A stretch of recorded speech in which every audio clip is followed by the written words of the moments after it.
The stagecoach lurched to a violent stop in front of the weathered saloon, throwing Sarah Oliver against the wooden seat so hard her teeth rattled. And through the dust-caked window, she could see a tall figure watching her arrival with what looked unmistakably like disappointment etched across his sun-darkened face. Sarah steadied herself and smoothed down her traveling dress, the dark green fabric now covered in 3 days' worth of trail dust. Her fingers trembled slightly as she reached for her carpet bag, but she refused to let fear take hold. She had come too far to turn back now, even if the man waiting for her looked like he would rather face down a stampeding herd of cattle than meet his mail-order bride. The driver opened the door and offered his weathered hand. "Welcome to Fort Sumner, New Mexico Territory, miss. That there is Yates Callahan, the man who sent for you." Sarah took a deep breath and stepped down from the coach, her boots hitting the dusty street with a soft thud. The late afternoon sun of 1878 beat down mercilessly, and she lifted her hand to shield her eyes as she got her first proper look at the man who was supposed to become her husband. Yates stood at least 6 feet tall, with broad shoulders that filled out his work shirt and sun-bleached hair that fell just past his collar. His face was all hard angles and sharp lines, the kind of face carved by years of honest work and harsh weather. But it was his eyes that caught her attention. They were a startling blue, like the sky just before sunset, and they held a depth of sadness that made her chest tighten unexpectedly. He approached slowly, his boots kicking up small clouds of dust with each step. When he stopped in front of her, he removed his hat and held it against his chest in a gesture that seemed automatic rather than genuine. "Miss Oliver, I presume." His voice was deep and rough, like gravel under wagon wheels. "Mr. Callahan." Sarah lifted her chin, determined not to show how much his obvious disappointment stung. "I apologize if I am not what you expected." Something flickered in his eyes, an emotion she could not quite read. He opened his mouth as if to speak, then closed it again. "Finally," he said, "my aunt was supposed to arrive on that coach. She was the one who placed that advertisement and arranged this whole thing. I had no idea she had gone through with finding me a bride until I got her telegram 2 days ago saying you were already on your way." The words hit Sarah like a physical blow. She had sold everything she owned back in St. Louis, had endured 3 grueling days of travel, had pinned all her hopes and dreams on this new beginning, and now she stood in the middle of a dusty New Mexico street being told it had all been a mistake. "I see." She fought to keep her voice steady. "Then I suppose I should inquire about the next stage heading back east. There is not one for another 2 weeks. Yates shifted his weight, looking distinctly uncomfortable. "And even if there was, I could not in good conscience send you back without at least offering you hospitality. My aunt may have overstepped, but that does not mean I am without manners." Sarah wanted to refuse, wanted to hold onto her pride and dignity, but practicality won out. She had spent the last of her money on the stage fare. She had nowhere to go and no means to get there even if she did. "Then I accept your hospitality, Mr. Callahan. Thank you." He nodded and reached for her carpet bag. "My ranch is about 5 miles outside of town. I have a wagon waiting." They walked in uncomfortable silence down the dusty main street of Fort Sumner. Sarah looked around at the scattered buildings, the few people going about their business, the mountains rising in the distance like ancient sentinels. It was beautiful in a harsh, unforgiving way, so different from the crowded streets and brick buildings of St. Louis. The wagon was old but well-maintained, and Yates helped her up onto the seat with the same automatic courtesy he had shown before. He loaded her bag in the back and climbed up beside her, taking the reins with capable hands. As they left town, heading out into the open country, Sarah finally broke the silence. Why did your aunt place that advertisement, if you do not mind my asking? Yates was quiet for a long moment, his eyes fixed on the dusty trail ahead. My Aunt Martha practically raised me after my mother died when I was 10. She has been after me for years to find a wife and start a family. I kept putting her off, and I suppose she got tired of waiting. And you have no interest in marriage, his jaw tightened. I did not say that. Sarah waited, but he offered no further explanation. The wagon rolled on, the only sounds the creak of the wheels and the steady clip-clop of the horses' hooves. The landscape stretched out around them in endless waves of pale grass and red earth, interrupted occasionally by clusters of juniper trees and weathered rock formations. "What made you answer the advertisement?" Yates asked suddenly. Sarah considered how much to tell him. "I was working as a seamstress in St. Louis. My parents died of fever 3 years ago, and I have been on my own since. The pay was barely enough to cover a room in a boarding house, and the prospects for improvement were non-existent. When I saw your aunt's advertisement, it seemed like an opportunity for a better life." An honest answer. There was something like approval in his voice. Most women would have dressed it up prettier than that. I have found that honesty, while not always comfortable, tends to save time in the long run. This time when he looked at her, there was a hint of something that might have been the beginning of a smile. "I reckon that is true enough." The ranch house came into view as they crested a small rise. It was larger than Sarah had expected. A sturdy 2-story structure built of adobe and wood, with a wide porch wrapping around the front and side. Several outbuildings dotted the property, including a large barn, a corral with horses, and what looked like a bunkhouse. The land around it was fenced for grazing, and Sarah could see cattle scattered across the hillsides. "It is a fine ranch," she said, and meant it. "It has been in my family since 1865, right after the war ended. My father built the main house with his own hands." Yates pulled the wagon to a stop near the front porch. "I have been running it on my own for the past 5 years since he passed." He helped her down from the wagon and carried her bag up to the porch. The front door opened before they reached it, and a weathered Mexican woman in her 50s stepped out, wiping her hands on her apron. "So this is the bride Martha told me about in her letter," the woman said, her English flavored with a soft accent. "I am Consuela Martinez. I keep house for Mr. Yates and cook his meals, though he is stubborn as a mule about admitting he needs the help. Consuela has been with the ranch since my father's time," Yates said. "I do not know what I would do without her. You would starve or live in filth, most likely both." Consuela looked Sarah up and down with sharp but not unkind eyes. "You look exhausted, child. Come, I will show you to a room where you can rest and wash up. Dinner will be ready in an hour." Sarah followed Consuela into the house, grateful to escape Yates's unsettling presence for a moment. The interior was surprisingly comfortable, with sturdy furniture and colorful woven rugs on the wooden floors. Consuela led her up a narrow staircase to a small but clean bedroom with a window overlooking the corral. "The water basin is there, and I will bring up hot water for washing." Consuela paused at the door. "Do not judge Mr. Yates too harshly. He has his reasons for being the way he is, and they are good reasons. Give him time." Before Sarah could ask what she meant, Consuela was gone, her footsteps retreating down the stairs. Sarah sank onto the bed, suddenly overwhelmed by exhaustion and uncertainty. What was she going to do? She could not stay here indefinitely as an unwanted guest, but she had no money and nowhere else to go. A soft knock interrupted her thoughts. Consuela entered with a pitcher of steaming water and a stack of clean towels. "I will leave you to freshen up. Take your time."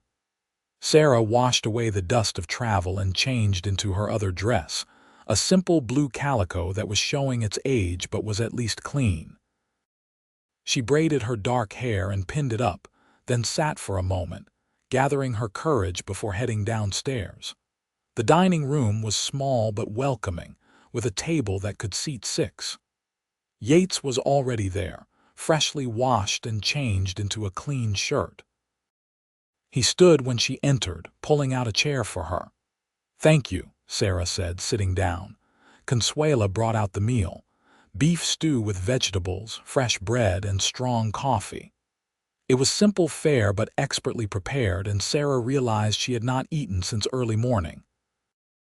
They ate in silence for a while until Yates finally set down his fork and looked at her directly. "I have been thinking about our situation." Sarah's stomach tightened. "Yes, the way I see it, we have 2 options. 1, I can give you money for the stage back to St. Louis in 2 weeks, plus extra to help you get settled again. 2, we go ahead with what my aunt intended and get married." Sarah nearly choked on her coffee. "Married? But you do not want a wife. You made that abundantly clear." "I said I did not know my aunt had placed that advertisement. I did not say I did not want a wife." He ran his hand through his hair, a gesture of frustration. "The truth is, my aunt was right. I do need help running this place, and I am not getting any younger. I am 28 years old, and if I am ever going to have a family, I need to start." Those are practical reasons for marriage, not romantic ones. This is a practical arrangement. You needed a new life, and I need a partner to help build this ranch into something lasting. Romance is for storybooks and Eastern parlors. Out here, we need to be realistic. Sarah studied his face, trying to read the emotions behind those guarded blue eyes. "And if we find we cannot stand each other, what then? Then we will be no worse off than most married couples." There was a hint of dark humor in his voice. "Look, I am not a romantic man, Miss Oliver. I work hard, I try to be fair, and I keep my word. I can promise you a home, respect, and an equal partnership. If you stay and marry me, this ranch will be as much yours as mine. That is more than most women get." He was right about that. Most women had no property rights, no say in their own lives. What he was offering was substantial, even without affection. "Can I have tonight to think about it?" Sarah asked. "Take all the time you need. The offer stands." After dinner, Sarah excused herself and went out onto the porch. The sun was setting in a blaze of orange and purple, painting the landscape in shades of gold and shadow. The air was cooling rapidly, and she wrapped her shawl around her shoulders. She heard the door open behind her and turned to find Yates standing there, 2 mugs of coffee in his hands. He offered her one without a word, then leaned against the porch railing, looking out at his land. "Why did you really never marry?" Sarah asked softly. "And please, I would like the truth." For a long moment she thought he would not answer. Then he took a drink of his coffee and said, "I was engaged once 5 years ago. Her name was Catherine. She was beautiful and educated, from a good family in Santa Fe. I thought I was the luckiest man alive." He paused, his jaw working as if the words were physically painful. 2 weeks before the wedding, she ran off with a cavalry officer. Left me a note saying she could not bear the thought of being buried alive on some dusty ranch in the middle of nowhere. Said she wanted excitement and culture, not cattle and dirt. Sarah felt a wave of sympathy wash over her. "I am so sorry." "Do not be. She did me a favor, showed me her true colors before we made it legal." But the bitterness in his voice told a different story. "After that, I decided I was better off alone. I threw myself into building up the ranch, proving to myself that I did not need anyone. But my aunt was right. This place is too much for one man, and I am tired of coming home to an empty house." "Is that the only reason you would marry me? To have help with the ranch?" He turned to look at her then, really look at her, and something in his expression made her breath catch. "When I saw you step off that stage today, I was angry." Angry at my aunt for meddling, angry at the situation, angry at myself for the flicker of hope I felt before I remembered this was not my choice. But then you lifted your chin and looked me straight in the eye, not backing down even though I could see you were scared. And I thought, this is a woman with backbone. This is someone who could build a life in this hard country. He took a step closer, and Sarah found herself unable to look away from his intense gaze.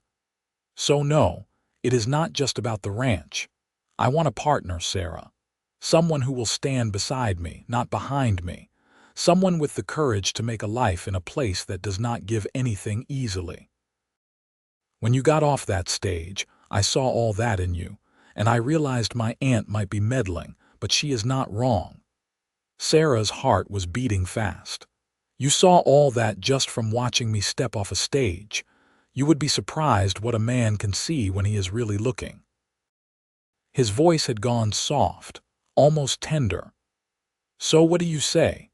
Will you take a chance on a stubborn cowboy and a dusty ranch in the middle of nowhere? Sarah thought about her options.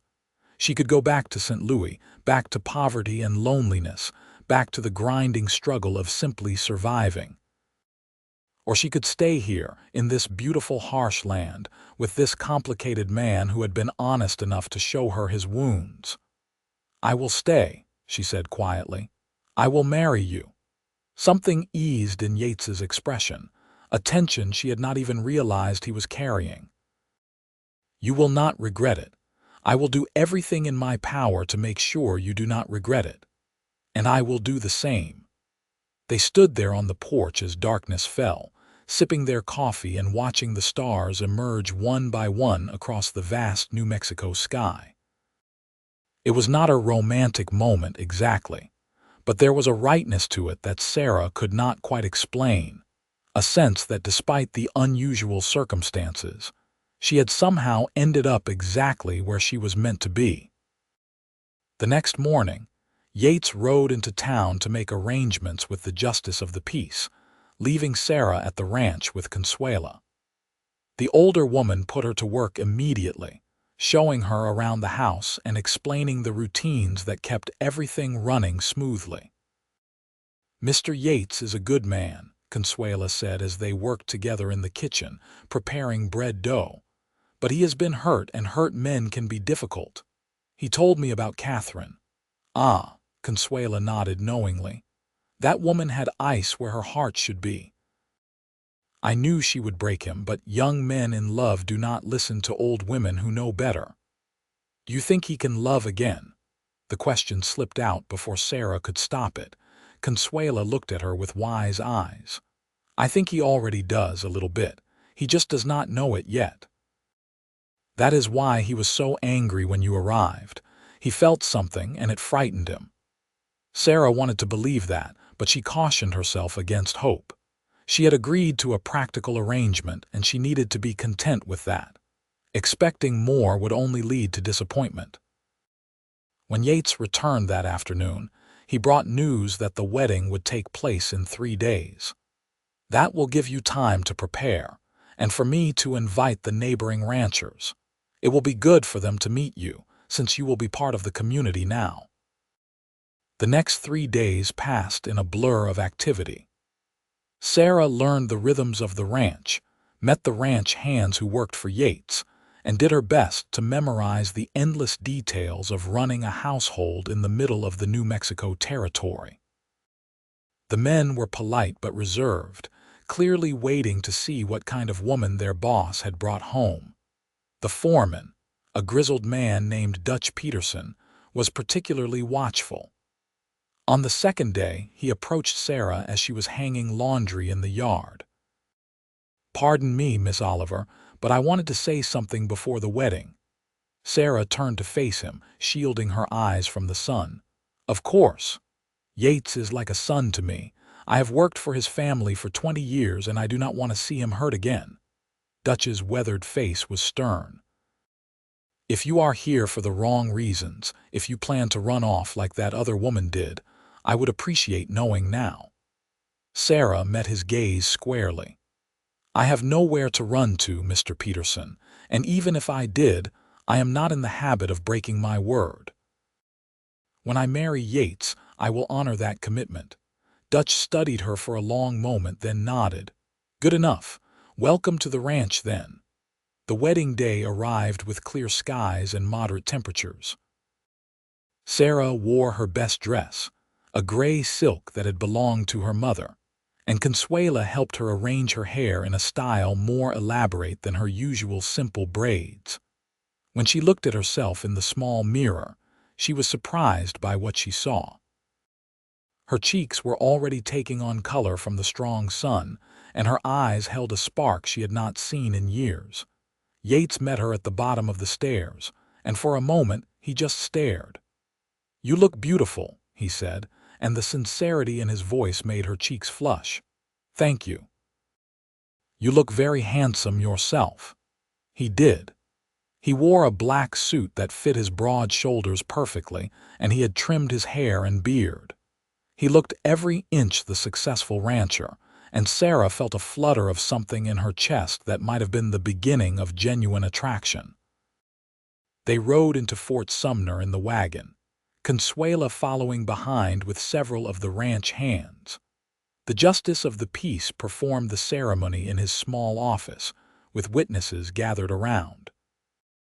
The words were simple and brief, but when Yates slipped a ring on her finger, a plain gold band that had belonged to his mother, Sarah felt the weight of the moment settle over her. "You may kiss the bride," the justice said. Yates hesitated for just a moment, then leaned down and kissed her gently on the lips. It was brief and chaste, but Sarah felt it all the way to her toes. After the ceremony, there was a celebration at the saloon. The neighboring ranchers and their families came to meet her, and Sarah did her best to remember names and faces. Most were welcoming, though she caught a few speculative looks from women who clearly wondered what this unknown Easterner was doing marrying one of the most eligible bachelors in the territory. One woman in particular, a blonde in her 30s named Margaret Whitmore, was openly skeptical. "I hope you understand what you have taken on," she said to Sarah during a quiet moment. "This country is not kind to women who are not strong enough to handle it." "Then, I suppose, I will have to prove that I am strong enough," Sarah replied evenly. Margaret's eyes narrowed, but before she could respond, Yates appeared at Sarah's elbow. "Dance with me," he said, and it was not quite a question. He led her out onto the makeshift dance floor, and as a fiddle struck up a waltz, he pulled her into his arms. He was surprisingly graceful for such a large man, and Sarah found herself relaxing into the dance. "You handled Margaret well," he said softly, his breath warm against her ear. "She has had her eye on me since her husband died last year, and she does not appreciate competition." "Should I be worried?" "Not even slightly. That woman would drive me to drink within a week." His hand tightened on her waist. "Besides, I am a married man now. I take that seriously." They danced 2 more songs before Yates suggested they head back to the ranch. The sun was setting as they made the journey home, painting the sky in shades of crimson and gold.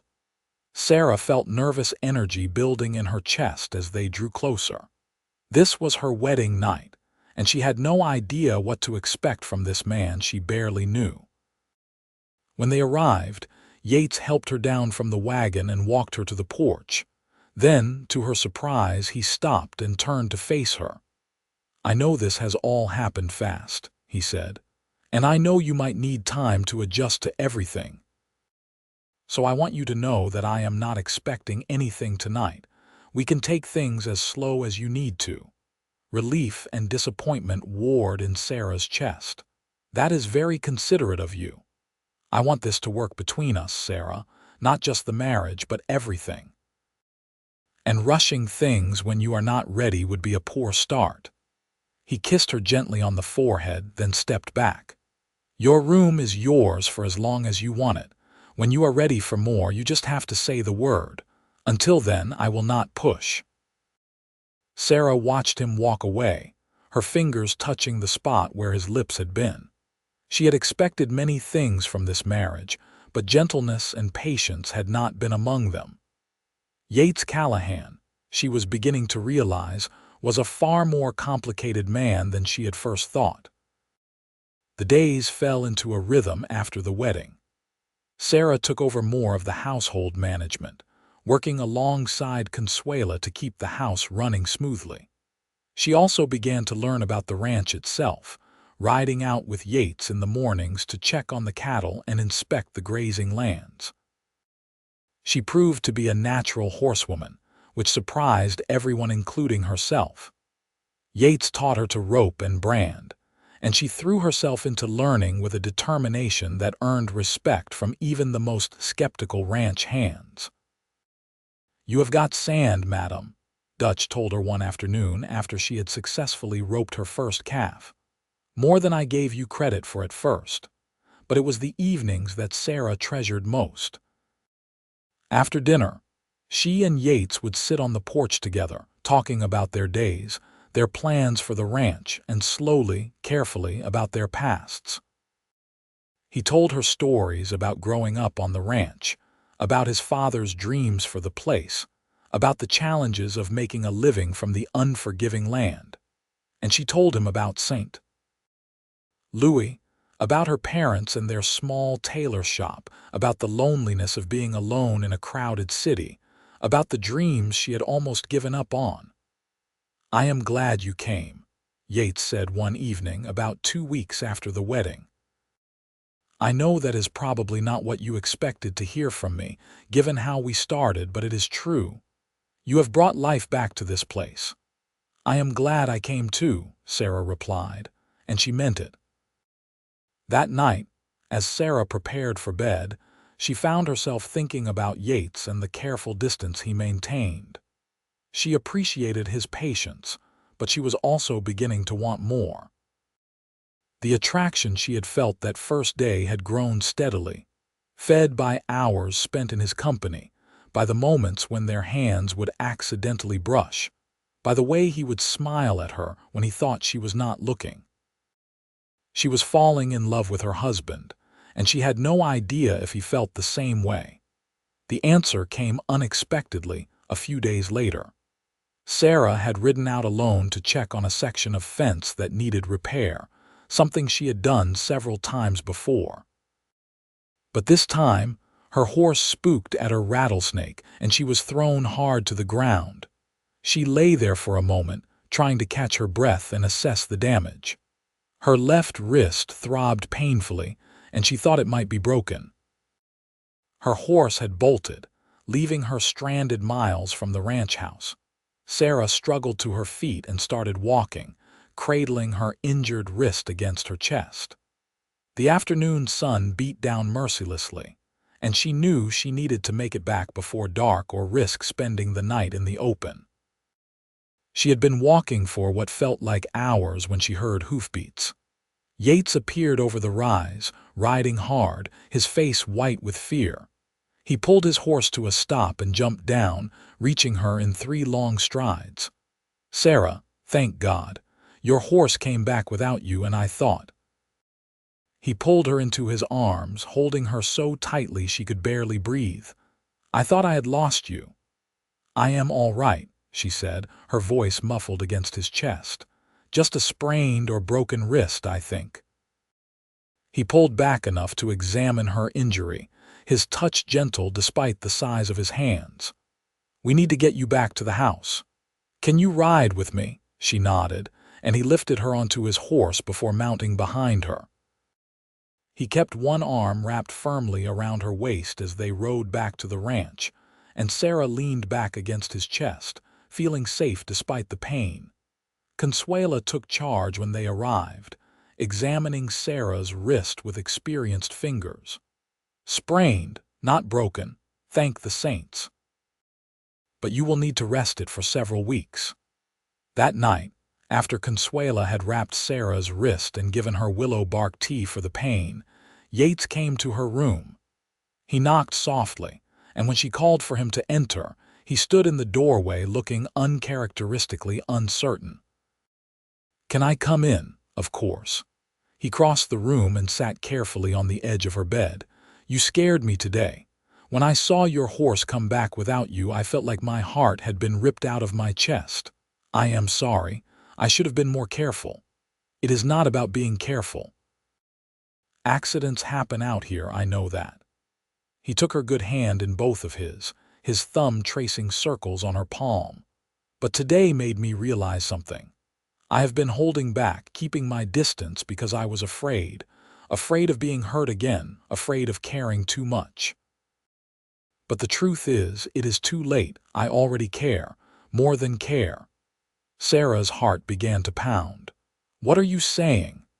"I am saying that somewhere between the moment you stepped off that stage with your chin held high and now, I fell in love with you." His blue eyes were intense, vulnerable in a way she had never seen before. "I know this was supposed to be a practical arrangement, but it has become so much more than that for me. You are so much more than that. Yates," she breathed his name like a prayer. "I love you too. I have been falling in love with you since that first night on the porch, when you told me about Catherine and showed me you were brave enough to be honest about your pain." He leaned forward and kissed her, and this time there was nothing chaste or uncertain about it. His lips claimed hers with a passion that had been building for weeks, and Sarah responded with equal fervor, her good hand tangling in his hair to pull him closer. When they finally broke apart, both breathing hard, Yates rested his forehead against hers. "I want to do this right. I want to court you properly, show you all the things I should have shown you from the beginning." Sarah laughed softly. "We are already married. I think we can skip the courting." "No," he said firmly. "You deserve to be wooed, Sarah. You deserve romance and sweetness, and all the things I was too stupid and scared to give you before. So that is what I am going to do." And he did. Over the next weeks, as Sarah's wrist healed, Yates courted her with a dedication that was both touching and slightly amusing. He brought her wildflowers every morning, picked from the hillsides. He read to her in the evenings from his small collection of books. He took her on picnics to beautiful spots on the ranch, spreading blankets under cottonwood trees and sharing meals he had coaxed Consuela into preparing.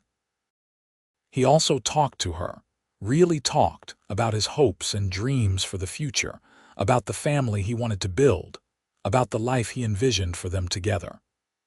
And Sarah shared her own dreams, finding that they aligned with his more perfectly than she ever could have imagined. One evening, about a month after her accident, they were sitting by the creek that ran through the ranch property, watching the sun set over the mountains. Yates had his arm around her shoulders, and Sarah was leaning contentedly against his side. "I have been thinking," he said, "about what you said that first night, about this being a practical arrangement rather than a romantic one. You have certainly done your best to disprove that theory," Sarah said with a smile. "I want to disprove it completely." He turned to face her, taking both her hands in his. "Sarah, I know we are already married, but I want to ask you properly this time. Not because circumstances forced us together, but because I choose you, because I cannot imagine my life without you in it. Will you be my wife, not just in name, but in every way that matters?" Tears pricked at Sarah's eyes. "Yes, yes, 1,000 times yes."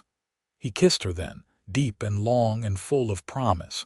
When they finally returned to the ranch house that night, Sarah did not go to her own room. Instead, she followed Yates to his, and the door closed softly behind them. The next morning, Sarah woke wrapped in Yates's arms, sunlight streaming through the window. He was already awake, watching her with an expression of such tenderness it made her chest ache. "Good morning, wife," he said softly. "Good morning, husband." She stretched up to kiss him. "I could get used to waking up like this." "Good, because I plan to make sure you do, every morning for the rest of our lives." As winter gave way to spring, their love deepened and grew. Sarah threw herself into the work of the ranch with renewed energy, and Yates was constantly amazed by her strength and determination. She was not content to simply manage the household. She wanted to be a true partner in every aspect of the ranch's operation. She learned to keep the books, discovering that she had a head for numbers and business. She reorganized the supply system, cutting costs and improving efficiency. She even helped with the spring roundup, working from dawn until dusk alongside the men. "Your wife has more grit than most men I have known," Dutch told Yates one evening. "You are a lucky man." "Do not I know it," Yates replied, watching Sarah across the yard as she helped Consuela prepare dinner for the crew. That summer, Sarah realized she was pregnant. She waited to tell Yates until she was certain, until Consuela had confirmed it with the wisdom of a woman who had delivered dozens of babies in her lifetime. She chose a quiet evening to share the news. They were on the porch, their usual spot, watching the stars emerge in the darkening sky.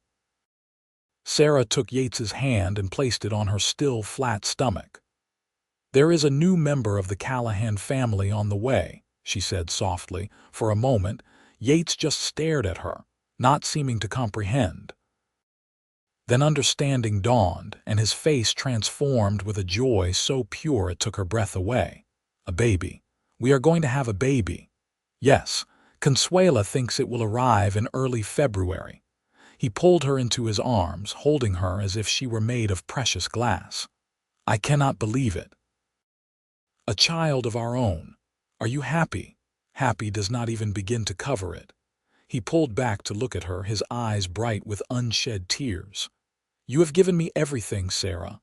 A home, a partner, love, and now a family. I do not know what I did to deserve you, but I thank God every day that you stepped off that stage." The pregnancy was not easy. Sarah suffered from sickness in the early months, and as she grew larger, the heat of the late summer became oppressive. But Yates was endlessly patient and attentive, and Consuela fussed over her like a mother hen. In September, a letter arrived from Martha, Yates's aunt. She had finally returned from her extended travels back east and was horrified to learn that her meddling had caused such upheaval. "But I am so glad it worked out," she wrote. "I knew from your mother's descriptions of Sarah's letters that she would be perfect for you. I just wish I could have been there to see it happen. I will visit in the spring to meet my new niece or nephew." As autumn painted the landscape in shades of gold and red, Sarah found a contentment she had never known before. Even with the physical discomforts of pregnancy, she was happier than she had ever been. She had a home, meaningful work, the respect of the community, and most importantly, the love of a good man. Yates was equally content. He had finally let go of the bitterness from Catherine's betrayal, had learned to trust again, to love again. He marveled at the miracle of Sarah, at how this woman he had initially resented had become the center of his entire world. In November, they made the journey into town for supplies before the winter weather made travel difficult. While Yates was at the feed store, Sarah visited the general store to pick up fabric and thread.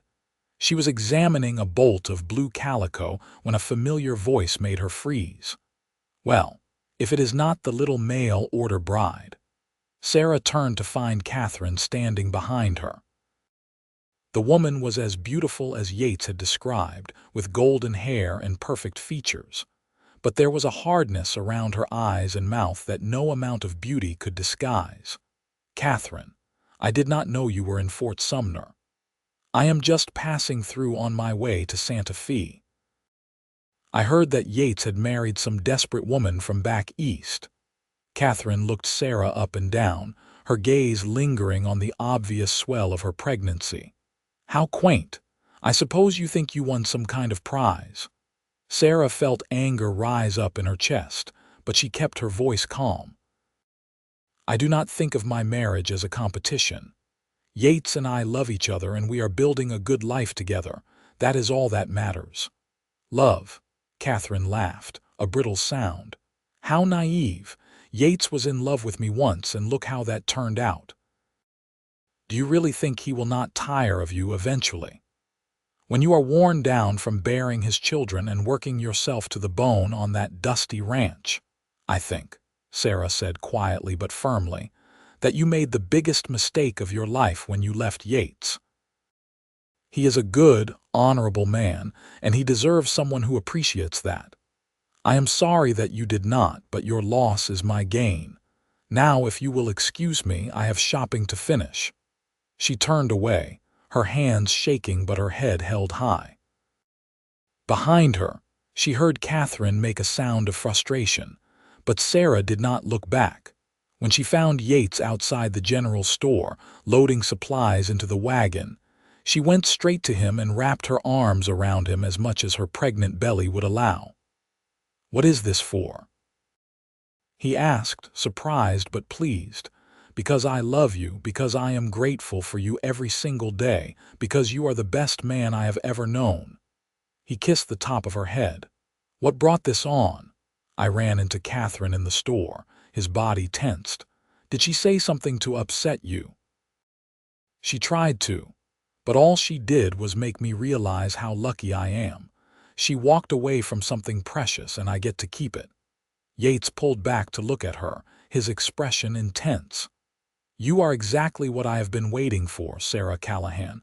I just did not know it until you arrived. That woman was a chapter in my past, but you are my entire future." He kissed her there on the main street of Fort Sumner, not caring who saw, pouring all his love and commitment into the gesture. When they finally broke apart, Sarah saw several townspeople watching with indulgent smiles. Winter came early that year, with snow falling in mid-December. The ranch settled into the quieter rhythms of the cold season, with the cattle brought down from the high pastures and the days spent on maintenance and preparation for spring. Sarah grew larger and more uncomfortable as her due date approached. By January, she could barely sleep, and Yates would often wake in the night to find her pacing the bedroom, trying to ease the ache in her back. He was patient and supportive, rubbing her back, making her tea, reading to her when she could not sleep. His tenderness during this time only deepened her love for him. The baby came on a frigid February morning, just as the sun was rising over the mountains. Sarah's labor was long and difficult, and there were moments when both she and Consuela worried. But Yates never left her side, holding her hand and encouraging her through each contraction. When the baby finally arrived, filling the room with lusty cries, Consuela wrapped the infant and placed it in Sarah's arms. "You have a son," she announced, her weathered face creased in a smile. Sarah looked down at the tiny red face, overwhelmed with love so fierce it hurt. Yates knelt beside the bed, his eyes fixed on his child with wonder. "He is perfect," he breathed. "Absolutely perfect." "What should we name him?" Sarah asked. Yates was quiet for a moment. "What about James? It was my father's name, James Callahan. I like it."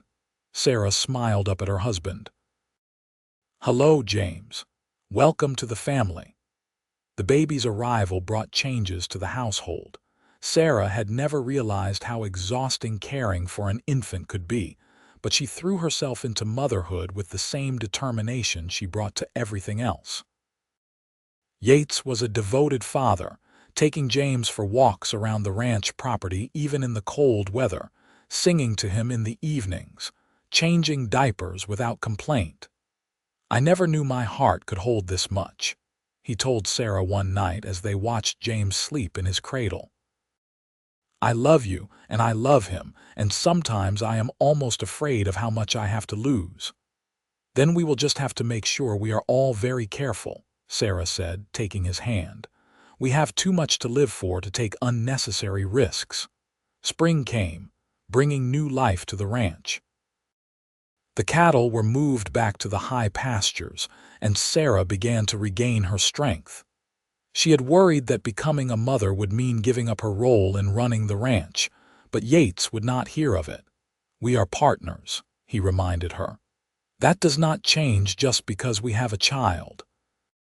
We will figure out how to balance everything together." And they did. Consuela doted on James, happy to watch him while Sarah and Yates worked. They developed new routines, new rhythms that accommodated their growing family while still maintaining the ranch. In April, Martha finally arrived for her long-promised visit. She was a handsome woman in her 50s, with the same blue eyes as her nephew and a warm, straightforward manner that Sarah liked immediately. "So you are the young woman who tamed my stubborn nephew," Martha said, embracing Sarah warmly. "I knew from your letters that you would be perfect for him. I just wish I had been here to see you two figure it out." "It took us a little while," Sarah admitted with a laugh. "The best things usually do." Martha held out her arms for the baby. "Now let me meet this great nephew of mine."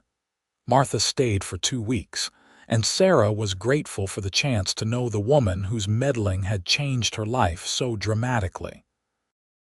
They spent hours talking while Yates worked, and Sarah learned more about Yates's childhood and the family that had shaped him.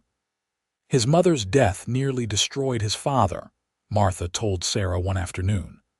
"That is why Yates is so protective of those he loves. He saw what loss could do to a person, and he has always been afraid of experiencing that himself." "But he cannot live his life afraid of loss," Sarah said. "No, and you have helped him see that. Before you, he was just going through the motions, keeping everyone at arm's length. But now he is truly living again." Martha smiled. "You have been good for him, Sarah, better than good. You have given him back his heart." The years passed, bringing both challenges and joys. James grew into a sturdy, curious toddler who loved nothing more than following his father around the ranch. 2 years after James was born, Sarah gave birth to a daughter they named Emily, a tiny dark-haired beauty with her mother's determination and her father's blue eyes. The ranch prospered under Sarah and Yates's joint management. They expanded their herd, bought adjoining land from a retiring neighbor, and built a reputation for fair dealing and quality livestock. Sarah's business acumen proved invaluable, and she became known throughout the territory as one of the sharpest ranchers around, male or female. Not everyone approved of a woman taking such an active role in business, but Sarah had long since stopped caring what small-minded people thought. She had Yates's respect and partnership, and that was all that mattered. Their marriage deepened with time, the initial passion maturing into something even stronger. A love built on mutual respect, shared experiences, and unwavering commitment. They still made time for each other despite the demands of the ranch and raising children, stealing moments on the porch in the evenings, or taking rides together across the land they both loved. "You ever regret it?" Yates asked her one evening when the children were asleep and they were alone under the stars. Answering that advertisement, coming to a place you had never seen to marry a man you did not know. Sarah thought about the question seriously. She thought about her life in St. Louis, the loneliness and poverty and lack of prospects. She thought about that terrifying journey into the unknown, about stepping off the stage to see disappointment on Yates's face. She thought about how close she had come to never having any of this. "Not for a single second," she said finally. "Every choice I made, every risk I took led me here. Led me to you, to our children, to this life we have built together. How could I possibly regret that?" He pulled her close, kissing her with a tenderness that still made her heart race even after all these years. "I was such a fool that first day. Angry at my aunt, angry at the situation, when I should have been thanking God for sending me exactly what I needed." "You came around eventually," Sarah teased gently, "and you have spent every day since then showing me I made the right choice." "I will spend every day for the rest of my life showing you that," he promised. When James turned 5, they hired a teacher to come to the ranch 3 days a week to instruct him and Emily. Sarah insisted that both her children receive the best education possible, and Yates agreed wholeheartedly. He wanted his children to have opportunities he had never had, to be able to choose their own paths in life. Sarah also began teaching reading and writing to some of the ranch hands who had never learned, holding classes in the evenings after the work was done. She found she had a gift for teaching, and she loved seeing the pride on a grown man's face when he successfully read his first sentence or wrote his own name. "You are changing lives," Yates told her after watching her help Dutch painstakingly work his way through a newspaper article. "Giving people tools they will carry for the rest of their lives. Everyone deserves the chance to better themselves," Sarah replied. "I was lucky enough to have parents who taught me to read and write and do figures. Not everyone has that advantage." As the children grew older, Sarah and Yates began to take on more responsibilities in the community. Yates served on the town council, helping to make decisions about schools and roads and law enforcement. Sarah organized a women's group that worked on various charitable projects, from collecting clothes for needy families to raising money for a new church. They were respected members of the community now, and their marriage was held up as an example of what a true partnership could be. People had mostly forgotten or stopped caring that Sarah had arrived as a mail-order bride. She had proven herself through hard work and dedication, and she was simply Mrs. Callahan, rancher and businesswoman and pillar of the community. On their 10th anniversary, Yates surprised Sarah with a gift, a beautiful mare, perfectly trained and gentle. "I know you have been wanting a horse of your own," he said as he led the animal out of the barn. "This is Sunflower. I bought her from a rancher in Santa Fe and have been keeping her at Dutch's place until today." Sarah was speechless, running her hands over the mare's sleek coat. "She is beautiful. But Yates, this must have cost a fortune. You are worth a fortune and more." He came to stand beside her, slipping his arm around her waist. "You have given me 10 years of happiness, Sarah. 10 years of love and partnership and everything I never even knew I wanted. A horse seems like a poor repayment for all that." "You gave me a life worth living," Sarah said softly. "You gave me a home, a family, a purpose. You saw me when I felt invisible, valued me when I felt worthless. How do you repay something like that?" "By staying by my side for the next 50 years, he said. "By continuing to be exactly who you are. That is all the repayment I will ever need." That night, after the children were asleep and the house was quiet, they made love with the passion and tenderness that had only grown stronger over the years. Afterwards, lying wrapped in each other's arms, Sarah felt a contentment so complete it was almost overwhelming. "I love you," she whispered into the darkness. "And I love you," Yates replied, "more than words could ever express." The years continued to pass. James grew into a serious young man who loved the ranch as much as his father did. Emily proved to be a wild spirit, always pushing boundaries and asking questions, but with a heart of gold underneath the mischief. When she was 7, Sarah gave birth to another son, Thomas, and 2 years later, a second daughter named Ruth. The ranch house that had once seemed so spacious now rang with the sounds of children laughing, arguing, playing. Consuela, now in her 70s, had mostly retired from active work, but she still lived on the property and was beloved by all the children as a sort of grandmother figure. Sarah sometimes looked at her life and marveled at how different it was from anything she could have imagined as a lonely seamstress in St. Louis. She had a loving husband, 4 healthy children, a prosperous ranch, and the respect of her community. She had friends and purpose, and more love than she had ever dreamed possible, but not everything was perfect.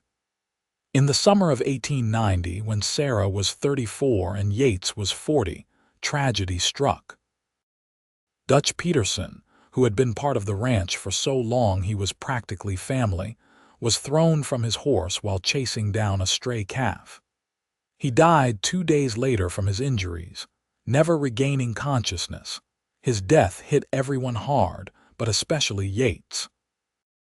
Dutch had been more than an employee. He had been a mentor, a friend, almost a second father.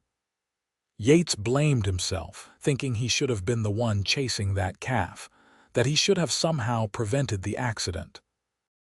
Sarah watched her husband withdraw into himself, working from dawn until long after dark, avoiding conversation, barely sleeping.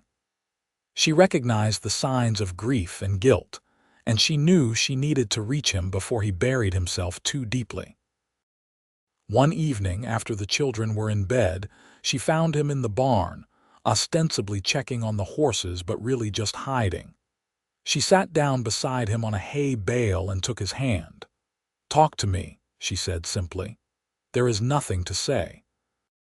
Dutch is dead and no amount of talking will change that.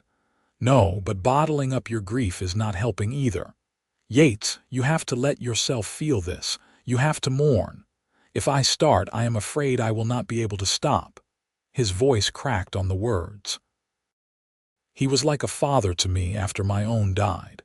He taught me everything about running this place, and I let him die chasing a damn calf that was not even worth $50. You did not let him die. It was an accident, a terrible accident that no one could have prevented." Dutch knew the risks of this life. We all do. But he also knew the rewards, and he loved this ranch as much as you do. Sarah squeezed his hand. "He would not want you to torture yourself like this. He would want you to keep building, keep growing, keep taking care of the place and the people he loved." The tears came then, years of unshed grief for Dutch, for his father, for every loss and fear he had carried. Sarah held him as he wept, murmuring words of comfort and love, her own tears falling freely. When the storm finally passed, Yates raised his head and looked at her with red-rimmed eyes. "I do not know what I would do without you. You will never have to find out. We promised each other a lifetime, remember. Through good times and bad, joys and sorrows. I am here, Yates, always." The loss of Dutch brought them even closer together, a reminder of how precious their time was and how much they meant to each other. Yates threw himself into being present for his family, realizing that work would always be there, but moments with his children would pass all too quickly. He taught James everything about ranching, preparing him to eventually take over the operation. He indulged Emily's adventurous spirit, taking her on camping trips into the mountains and teaching her to track and hunt. He read to Thomas every night, fostering the boy's love of stories. And he doted on little Ruth, his baby girl who had him wrapped around her tiny finger. But he always made time for Sarah. They still had their evenings on the porch, still took rides across the property, still found moments to steal away and remember that they were more than just parents and ranchers. They were husband and wife, partners, lovers, best friends. The turn of the century brought changes to New Mexico. Statehood was being discussed more seriously. Railroads were expanding, and the wild days of the frontier were slowly giving way to civilization. But the Callahan Ranch remained a constant, a testament to the vision and hard work of two people who had built something lasting.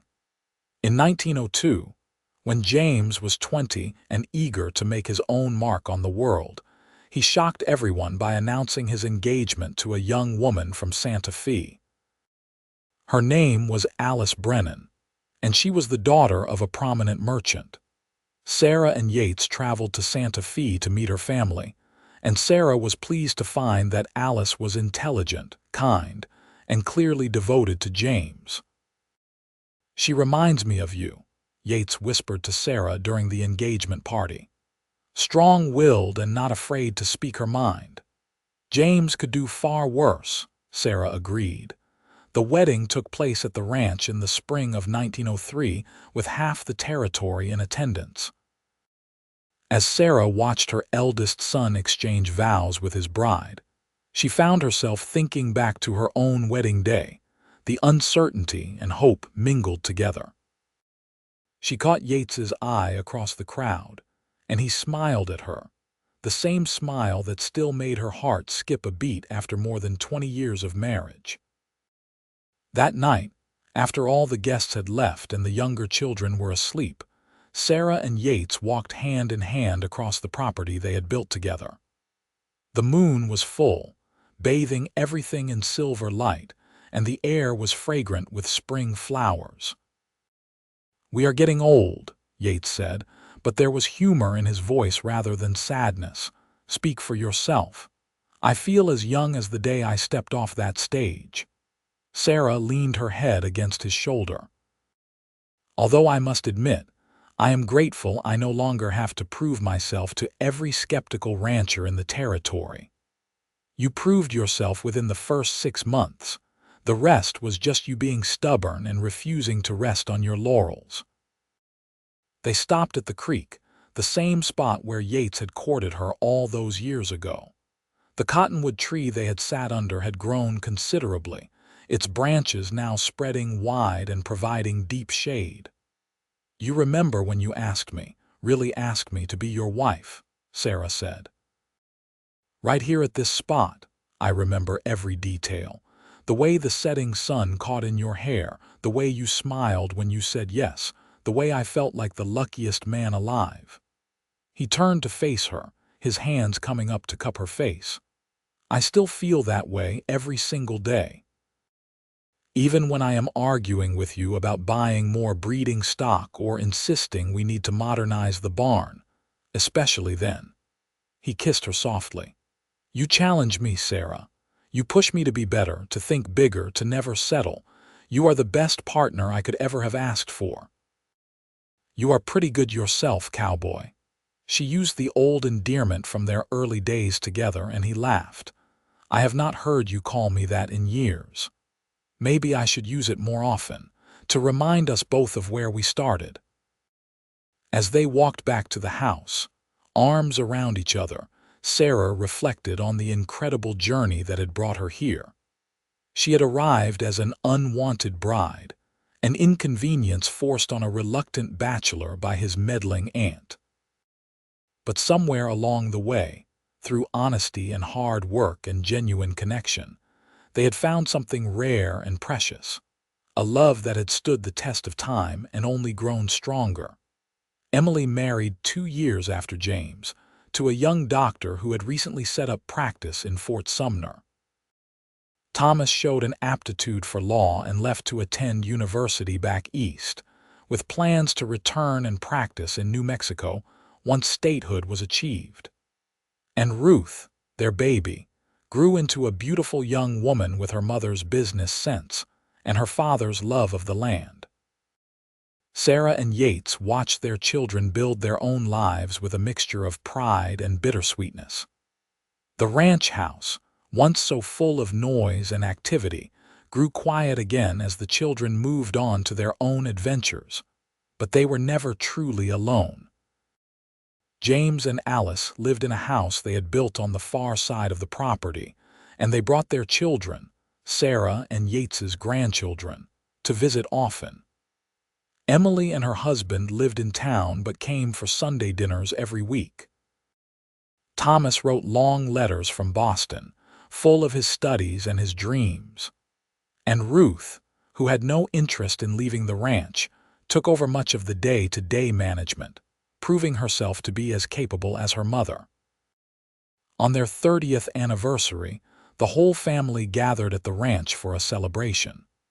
Sarah looked around the table at her children and grandchildren, at the family she and Yates had created together, and felt overwhelmed with gratitude. After dinner, Yates stood and raised his glass. "I want to make a toast to my wife, the most remarkable woman I have ever known." 30 years ago, she stepped off a stage into a life she knew nothing about, married a stubborn fool who was too scared to see what was right in front of him, and proceeded to build an empire through sheer will and determination. "You helped a little," Sarah interjected, and everyone laughed. "A little," Yates agreed with a grin. "But in all seriousness, Sarah, you are the foundation of everything good in my life. This family, this ranch, the man I have become, it all exists because you had the courage to take a chance on an uncertain future. I will love you until my last breath and beyond." Sarah stood and went to him, kissing him as their children and grandchildren applauded. "And I will love you just as long, my dearest cowboy." As the evening wore on, and the family lingered over dessert and coffee, sharing stories and laughter, Sarah found herself thinking about the path that had led her here. If someone had told that lonely seamstress in St. Louis that she would end up here, married to a rancher in New Mexico with 4 grown children and a passel of grandchildren, she never would have believed it. But life, she had learned, had a way of surprising you. Sometimes the things you thought you wanted were not at all what you needed, and the paths you never planned to take led to the most amazing destinations. The years continued their steady march. Sarah and Yates grew older but remained active and involved in the ranch and community. They watched their grandchildren grow, celebrated their children's successes, and supported each other through the inevitable losses that came with age. When Sarah was 60, Consuela finally passed away peacefully in her sleep, surrounded by the family she had helped raise. Her funeral was attended by what seemed like half of New Mexico, a testament to the lives she had touched. Sarah wept for the loss of the woman who had been friend, confidante, and surrogate mother all rolled into one. "She loved you like a daughter," Yates told her as they stood by the grave. "She told me once that you were the answer to her prayers for me. She said you brought light back into a house that had been dark too long." "I will miss her every day for the rest of my life," Sarah said, "but I am so grateful I got to know her, to learn from her, to be loved by her." Yates had his own health scare when he was 65, a bout of pneumonia that nearly took him. Sarah hardly left his bedside during the worst of it, and when he finally pulled through, the doctor said it was her stubborn refusal to let him go that had made the difference. "You are not allowed to leave me," she told him firmly when he was well enough to sit up and take notice. "We have a deal, remember. We are in this together for better or worse until the very end." "I am not going anywhere," he promised, squeezing her hand. "I have far too much to live for." As they entered their 70s, they handed over more and more of the ranch operations to Ruth and her husband, a solid man named Peter who had won her heart and their respect in equal measure. But Sarah and Yates still rode out most mornings, checking on the property they had built together, watching the land they loved slowly shift and change with the seasons.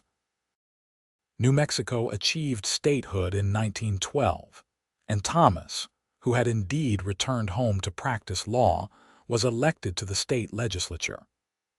James's cattle operation had grown to be one of the largest in the state, and Emily's husband had become a leading physician in Fort Sumner. The Callahan name was respected throughout New Mexico, synonymous with integrity, hard work, and success. But for Sarah and Yates, their greatest achievement was not the ranch or the family name or the respect they had earned. It was each other, the love they had built and maintained through 3 decades of marriage, through challenges and triumphs, through the everyday moments that made up a life. On a clear autumn day in 1915, when Sarah was 69 and Yates was 77, they rode out to their favorite spot by the creek. The cottonwood tree had grown massive, its golden leaves rustling in the gentle breeze. They spread a blanket under its branches and sat together, watching the water flow past. You remember that first night when we sat on the porch and you told me about Catherine? Sarah asked. I remember everything about our early days. Every conversation, every moment of discovery, every step we took toward falling in love. I was so scared, Sarah admitted. Scared that I had made a terrible mistake, that I would end up trapped in a loveless marriage in the middle of nowhere. And instead I found everything I did not even know I was looking for. A partner, a home, a purpose, and a love that has filled my life with joy and meaning. She turned to look at him, at the face she knew better than her own, lined now with age but still handsome to her. You whispered to me once that I was exactly what you had been waiting for. But the truth is, we were both waiting, we just did not know it. We were both incomplete, both searching for something to make us whole, and we found it in each other. Yates pulled her close, and she nestled against his chest, listening to the steady beat of his heart. They sat there as the sun moved across the sky, talking sometimes and sometimes just being together, comfortable in the silence that only comes with decades of companionship.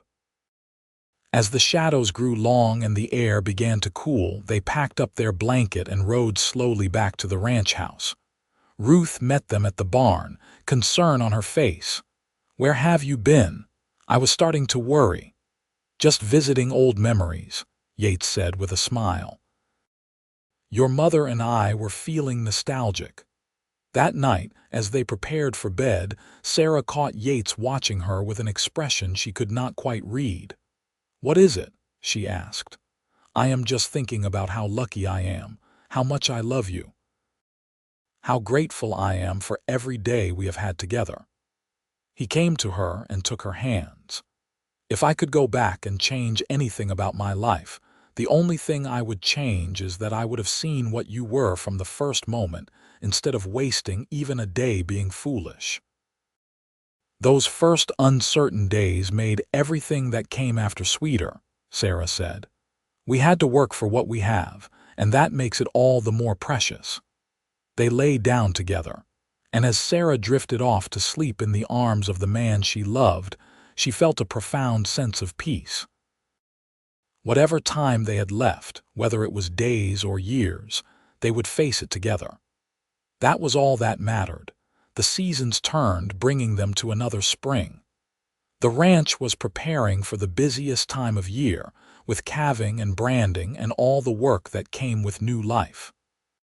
Sarah and Yates supervised from a distance now, content to let the younger generation handle the physical demands while they provided experience and wisdom. On a warm May morning, they were sitting on the porch watching their grandchildren play in the yard when James rode up with news. Alice was pregnant again with their fifth child. "Congratulations," Sarah said, embracing her son. "Another grandchild to spoil." "You two make it look so easy," James said. "This marriage and family thing. Alice and I have our challenges, but then I look at you and Dad and remember what it is supposed to look like." "It is not easy," Yates corrected gently. "It is work, every single day. But when you are with the right person, that work does not feel like a burden. It feels like a privilege." After James left, Sarah turned to Yates with a smile. "Listen to you dispensing romantic wisdom. I learned from the best." He pulled her onto his lap, something that would have scandalized the grandchildren if they had been paying attention. "You taught me everything I know about love and commitment and partnership." "I think we taught each other," Sarah said, kissing him softly. As summer arrived, bringing with it the heat and hard work of the ranching season, Sarah began to feel her age in ways she had not before. Simple tasks left her winded, and she found herself needing more rest than usual.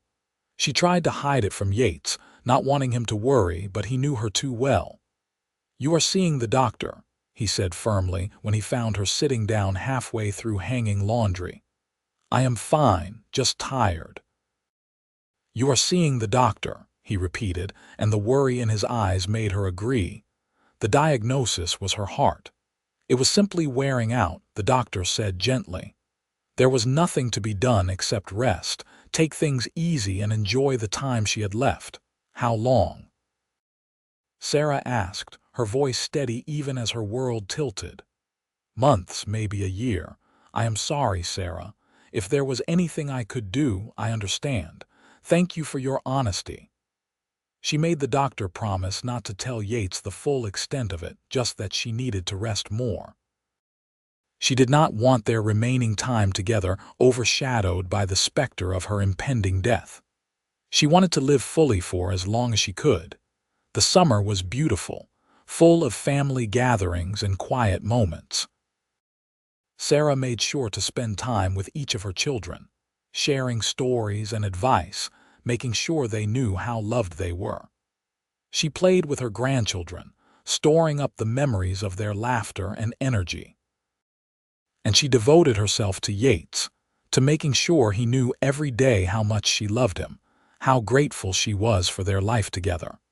As autumn arrived again, painting the world in shades of amber and crimson, Sarah felt herself growing weaker. The doctor's prediction had been optimistic. She knew she had weeks left, not months. But she was at peace with it.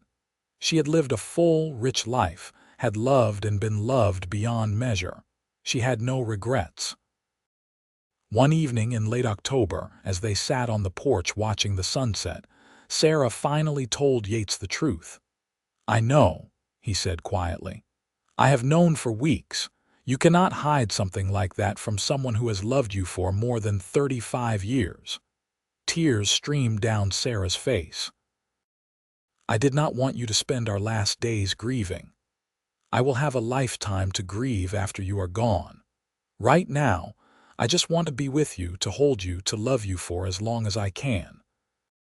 He pulled her close, and they stayed there until the stars came out, holding each other as the night grew cold around them. The family gathered in early November, sensing that the end was near. Sarah spent a day with each of her children, saying the things that needed to be said, offering final words of love and wisdom. She held her grandchildren and told them stories of when their parents were young. She thanked Ruth for being such a devoted daughter and caretaker. She held Alice's hands and welcomed the new grandchild she would never meet. And she spent every possible moment with Yates, the love of her life, the man who had given her everything she had ever wanted and things she had not even known to want. On a clear November morning, with Yates beside her and all her family close, Sarah Oliver Callahan took her final breath. She died as she had lived, surrounded by love, her hand clasped tightly in her husband's. The funeral was held at the ranch, and what seemed like all of New Mexico turned out to pay their respects. Story after story was shared of Sarah's kindness, her business acumen, her dedication to family and community. The mail-order bride from St. Louis, who had arrived to an unwanted welcome, had become a legend in her own right, a woman who had helped shape the state and touched countless lives. Yates was stoic through the service, accepting condolences with quiet dignity. But after everyone had left and he was alone, he rode out to the creek where they had shared so many moments. He sat under the cottonwood tree and finally let himself cry, grieving for the woman who had been his whole world. He lived for 5 more years after Sarah's death, years spent ensuring that everything they had built together would continue. He saw Alice's baby born, a girl they named Sarah in honor of the grandmother she would never meet. He watched his other grandchildren grow. He made sure the ranch was secure and thriving before he let himself go. On a spring morning in 1921, Yates Callahan died peacefully in his sleep. The family buried him next to Sarah, beneath the cottonwood tree by the creek, the place where their love had truly begun. Years later, when the grandchildren were grown and telling stories to their own children, they would talk about their grandparents with reverence and love. They would tell the story of how Sarah had arrived as an unwanted bride, and Yates had been too foolish to see the gift he had been given. They would laugh about how he had courted her after they were already married. They would marvel at the partnership they had built, the love that had sustained them through all of life's challenges. And they would always end the story the same way, with the words Yates had spoken to his children shortly before he died. Your grandmother arrived as the unwanted bride, but from the moment I really looked at her, really saw her, I knew the truth. She was exactly what I had been waiting for. I was just too stubborn and scared to admit it right away. But once I did, once I opened my heart to her, she filled it so completely that I never felt empty again. That is what real love is. It is not always immediate or easy, but when you find it, when you really find it, it changes everything. Your grandmother changed everything for me, and I was a better man because of her. The Callahan Ranch still stands today, passed down through generations, a testament to the vision and hard work of two people who came together under unlikely circumstances and built something that would outlast them both. And if you visit on a quiet evening when the sun is setting and the breeze rustles through the massive cottonwood by the creek, some say you can still feel their presence. Two souls who found each other against all odds and loved each other with everything they had until their last breaths and beyond.